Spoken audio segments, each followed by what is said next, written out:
So SIR సంబంధించి 10 AM data చూస్తే మన జిల్లాలో 91%, అప్పుడు మీరు 80%, అప్పుడు 80%లో ఉన్నాము. ఇప్పుడు ఈ రోజుకి 91% చేయడం జరిగింది. సుమారుగా 13,40,126 ఎలక్టర్స్ ఉంటే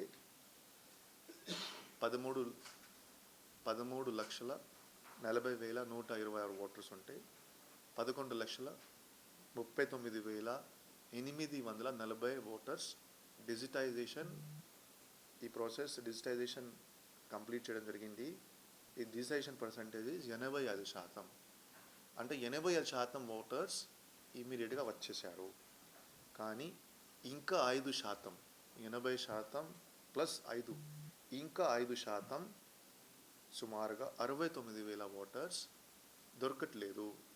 69 ఓటర్స్ ఇప్పటి వరకు డిజిటైజ్ చేయలేకపోయాము. ఈ 69 ఓటర్స్లో చూస్తే డెత్ కూడా జరిగినాయి. వాళ్ళు వేరే చోట కూడా ఎన్రోల్ అయ్యారు. ఆ కేటగిరీ కూడా important category. Take an example, ఇప్పటి వరకు 28,000 వరకు డెత్స్ ఉన్నాయి. ఈ 69,000లో 28,000 డెత్స్, 16,000 పర్మనెంట్గా షిఫ్ట్ అయిపోయారు. 10,000 ఆల్రెడీ ఎన్రోల్ అయిపోయారు వేరే చోట. తిరుపతిలో ఎన్రోల్ ఉండొచ్చు, ఒంగోలులో ఎన్రోల్ ఉండొచ్చు. తర్వాత 3,000 ఓటర్స్కి అసలు మనకి తెలియదు, అబ్సెంట్గానే ఉన్నారు. ఫోన్ నంబర్ కానీ కాంటాక్ట్ చేస్తే లేదు, అక్కడికి వెళ్తే లాక్డ్ హౌసెస్ ఉన్నాయి. సో ఈ నంబర్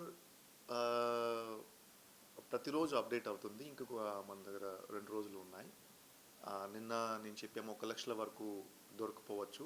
1,00,000లో 70,000 వరకు ఇప్పుడు ఇమీడియట్గా ఆన్లైన్లో కూడా అప్డేట్ చేసేసాము. సో 91% చేయడం జరిగింది. ఇప్పుడు 9% ఉంది.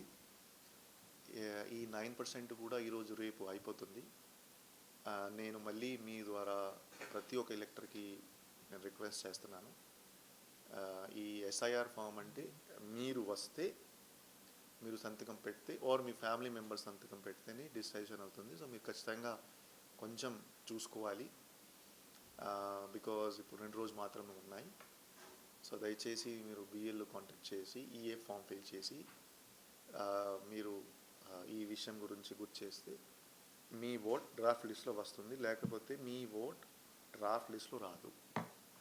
ఓకే, సో మళ్ళీ ఒక ప్రెస్ బులెటిన్ రిలీజ్ చేస్తాము. 13, 14 కూడా ఒక ప్రెస్ బులెటిన్ రిలీజ్ చేస్తాను, 15 కూడా చేస్తాను. సో దట్ ఎంతమంది ఫైనల్గా డిలీట్ అవుతున్నారు మీకు ఒక క్లారిటీ ఉంటుంది. సో ఇది ఎస్ఐఆర్ సంబంధించి. శనివారం శుక్రవారం పొలిటికల్ పార్టీస్తో కూడా మీటింగ్ చేయడం జరిగింది. అందరూ పొలిటికల్ పార్టీస్ వాళ్ళు వచ్చారు. నేను పొలిటికల్ పార్టీస్ నుంచి కూడా ఫీడ్బ్యాక్ తీసుకున్నాను. మీ ఆలోచన ఏమిటి, మీరు ఏమనుకుంటున్నారు, ఎంతమంది డిలీట్ అవుతారు.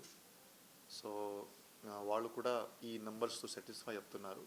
ఎవరు కంప్లైంట్ ఇవ్వలేదు. నేనేమడిగాను, give me a complaint booth wise, BL wise. ఎవరైనా బిఎల్ తప్పు చేస్తున్నారు, ఆ బిఎల్ వైజ్ వాళ్ళు నాకు కంప్లైంట్ ఇవ్వలేదు. ఈరోజు సపోజ్ నేను మాట్లాడితే నా దగ్గర కంప్లైంట్స్ లేవు. ఓకే, సో నేను పొలిటికల్ పార్టీస్ కూడా మీ దగ్గర రిక్వెస్ట్ చేస్తున్నాను, ఇక్కడ ఏమైనా తప్పు జరిగేది ఇమీడియట్గా డిస్ట్రిక్ట్ ఎలక్షన్ ఆఫీసర్ ఆర్ ఈఆర్ఓకి మీరు కంప్లైంట్ ఇవ్వాలి. బట్ స్పెసిఫిక్ కంప్లైంట్స్ ఇవ్వాలి, బూత్ వైజ్ మీరు కంప్లైంట్స్ ఇవ్వాలి. సో దట్ మనం చర్యలు తీసుకుంటాము, రెక్టిఫై చేయగలుగుతాం. సో సుమారుగా ప్రతి ఒక్క కాన్స్టిట్యున్సీలోనే సుమారుగా చెప్పడం జరిగింది 15,000 నుంచి 20,000 వరకు ఓట్స్ డిలీట్ అవుతున్నాయి. ఈ ఇన్ఫర్మేషన్ కూడా వాళ్ళకి ఇవ్వడం జరిగింది. ఇప్పటివరకు వాళ్ళు సాటిస్ఫై అయ్యారు.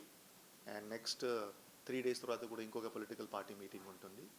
అప్పుడు ఇంకా ఏమైనా ఇష్యూస్ ఉంటే రిజాల్వ్ చేయడం జరుగుతుంది. సో ఈ పొలిటికల్ పార్టీస్ రిపీటెడ్గా మీటింగ్ చేయడం జరిగినాయి. ఇప్పటివరకు ఈ ఎస్ఐఆర్ పీరియడ్లో డిస్ట్రిక్ట్ ఎలక్షన్ ఆఫీసర్ ద్వారా 4 పొలిటికల్ పార్టీ మీటింగ్ చేయడం జరిగినాయి. ఈఆర్ఓస్ కూడా పొలిటికల్ పార్టీస్ వాళ్ళ స్థాయిలో చేస్తున్నారు, కాన్స్టిట్యున్సీ వైజ్ కూడా జరుగుతున్నాయి. సో దట్ ఒక ట్రాన్స్పరెంట్ ఎన్వైరన్మెంట్లో ఎవరికి ఏమైనా గ్రీవెన్స్ ఉంటే వాళ్ళు గ్రీవెన్స్ ఇవ్వచ్చు. ఓకే, సో ఇది ఎస్ఐఆర్ సంబంధం.